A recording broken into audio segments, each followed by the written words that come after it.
Most men who treat HPV make the same mistake. And that's why for every 100 men who undergo the treatment, 50 experience lesion recurrence within a few months. Last week, I saw a patient here in my office, frustrated, anxious, asking if he would have this forever. And the answer I gave him changed the course of his treatment. And today, I want to show you the method I use here at the clinic to reduce that chance of recurrence from 50% to around 10%.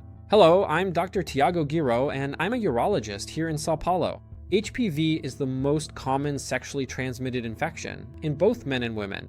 It's estimated that about 80% of the population has come into or will come into contact with the virus at some point in their lives. And the first important message of this video that I want to give you is calm down.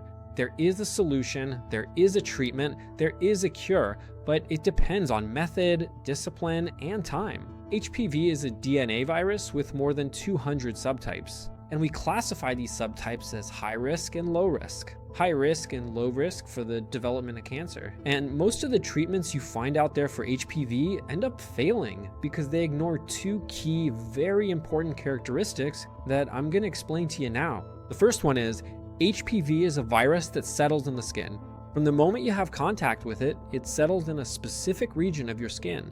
And this characteristic is important because for you to transmit HPV, you don't need to have contact with blood or any type of fluid. And HPV doesn't stay in the patient's blood. It stays in the skin, specifically in the region where it made contact. So this characteristic is fundamental to the treatment. Why? Because you can transmit HPV from yourself to other regions. I've already lost count of how many patients have come in here telling the same story. They had one lesion. They say, "Doctor, I thought it was nothing. I went to shave the hair. And when I shaved, I ran the razor over it. It got a little cut.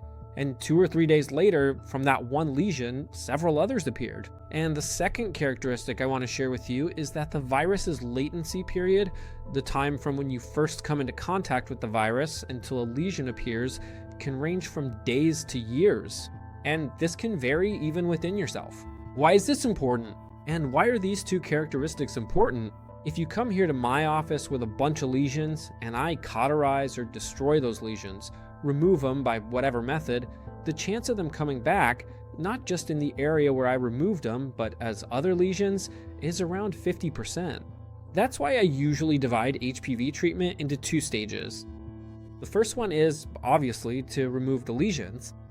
Remember that first characteristic I mentioned, where you can transmit the lesion to yourself? Warts, or condylomas, are the lesions with the highest viral load. So the sooner you destroy the lesion, the sooner you remove it, the lower the chance of transmitting it to other areas of your body. So if you have an active wart, that wart needs to be removed. The less time it stays on your body, the lower the chance of you transmitting it to other parts of your own body, and obviously to other people, okay? So once a condyloma is identified, it needs to be removed. Second, after we've removed all the lesions, that second characteristic comes into play. Remember how I said the latency period can vary from days to years? So if I just go in and remove the lesions, you might have been contaminated in nearby areas or even distant ones that haven't manifested yet, and we have no way of knowing. And since HPV is a virus, I don't have a medication that can just go in and destroy it. For example, I don't have an antibiotic like we do for bacteria. If you have a bacterial infection, you take a medicine. That medicine directly attacks the bacteria, and the bacteria dies. We don't have that for the HPV virus. So what do? We need to closely monitor that area.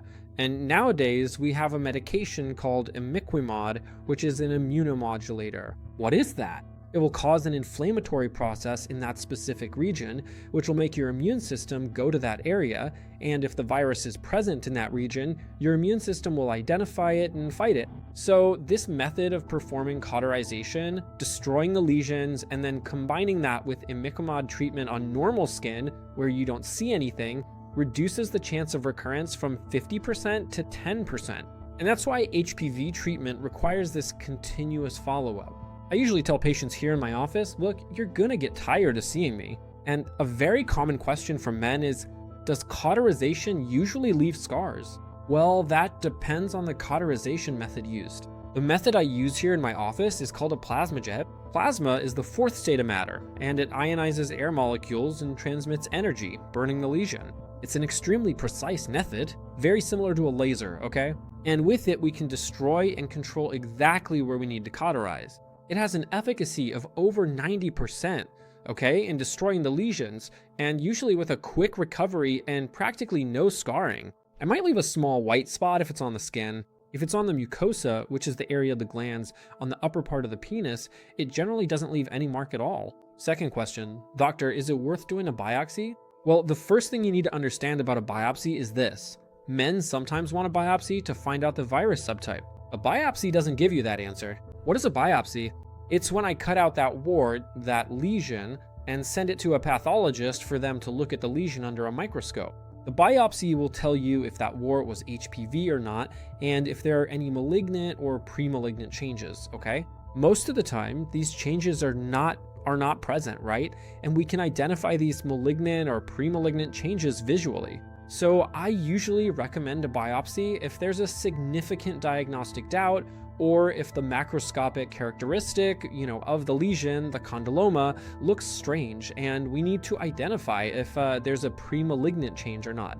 Because generally, it won't change the treatment protocol, right? Another question, how can someone find out the virus subtype, or whether there's a DNA test to determine if you have the virus or not? Pay close attention here, because what I'm about to say applies only to men, okay? We have the hybrid capture test, which is the PCR for HPV, okay? Remember the COVID test where you'd stick a little swab up your nose to see if you had the virus or not? Yeah. It's a similar test, except you take scrapings from the skin region to see if that area has HPV or not. What's the problem with this test for men? It has little utility, and here's why. If you have a characteristic lesion, I already know you have HPV, so I don't need another test to say, look, it's HPV, right? Second, let's say we test a normal area of skin where I don't see anything. The test might come back positive, but here's the thing, it's a scraping from a wide area, so you don't know where the positive result came from, and it can come back negative, but there might be areas where you haven't taken the scraping, where you haven't passed the swab. Therefore, it's an exam with few indications and is practically useless, to put it plainly. The correct approach for HPV is to destroy the lesions, follow this monitoring method, and often use Imiquimod to prevent the chances of recurrence. For women, the DNA test is useful. Why? Because HPV is the main virus that causes cervical cancer. So when a woman gets tested for HPV, the HPV test is done on the cervix. So it will tell you if there's HPV on the cervix. It doesn't tell you if there's HPV in the vagina or on the vulva. Got it? So for women, it has that specific use, and that's it. And to start wrapping up, the next question is about the vaccine. Is it worth getting the vaccine for someone who has already had HPV? I always say yes. First, why? The vaccine is a vaccine with very few side effects and numerous benefits. Against the virus that's already there and caused the lesion, we have little evidence that it will reduce the chance of recurrence. But we know that since there are over 200 subtypes, if you come into contact with another subtype, you'll be protected. So if you've had HPV once and aren't vaccinated, you need to get the vaccine. Deal? So if you have HPV, have had it, or know someone who has, don't put off your treatment because of shame, frustration, anxiety, or because you think there's no solution.